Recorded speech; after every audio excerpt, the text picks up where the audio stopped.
అందరికీ వందనాలు. ఈ ఉదయకాలము దేవుని వాక్యాన్ని చదువుకుందామండి. అపోస్తలైన పౌలు గారు తిమోతికి వ్రాసిన మొదటి పత్రిక మొదటి అధ్యాయము 12 మరియు 13 వచనాలను మనము చదువుకుందాం.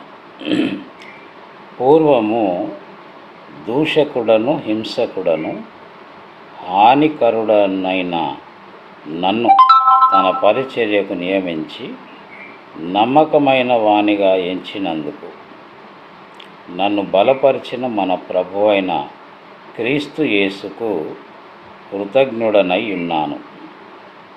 తెలియక అవిశ్వాసము వలన చేసి తిని గనుక కనికరింపబడితిని. నిజమే, ప్రతి క్రైస్తవ జీవితంలో మనకు ఒక మంచి సాక్ష్యము అనేది అవసరమై ఉన్నది. ఇక్కడ అపోస్తలైన పౌలు గారు తన ఆత్మీయ కుమారుడైన తిమోతికి మొదటిసారి పత్రికను రాస్తూ తన పూర్వపు స్థితిని జ్ఞాపకం చేస్తూ ఉన్నాడు. ఏమంటున్నాడు అంటే, పూర్వము దూషకుడను, హింసకుడను, హానికరుడను, అలాంటి నన్ను తన ఉన్నతమైన ప్రణాళికలో తన పరిచర్యకు నియమించుకున్నాడు. నమ్మకమైన వానిగా నన్ను ఎంచినాడు అంటున్నాడు. ప్రియ సోదరి సోదరుడా, ఈరోజు నన్ను దేవుడు నమ్ముతున్నాడా?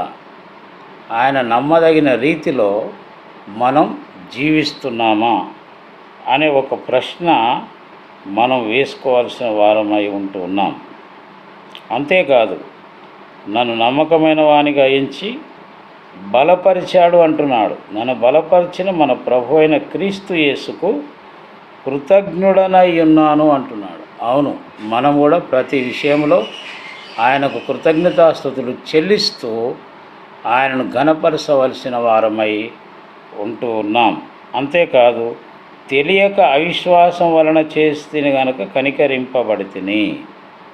కాబట్టి పౌలు గారిని క్షమించి కనికరించిన దేవుడే నన్ను కూడా కనికరించి క్షమించాడు. కారణం ఏంటి అంటే, మళ్ళీ ఆ స్థితిలోనికి మనం వెళ్ళకూడదు, పాపం చేయకూడదు అని. కాబట్టి ఎల్లవేళలా దేవునికి కృతజ్ఞులమై ఆయనను స్తుతిస్తూ ఘనపరుస్తూ ముందుకు కొనసాగుదాం.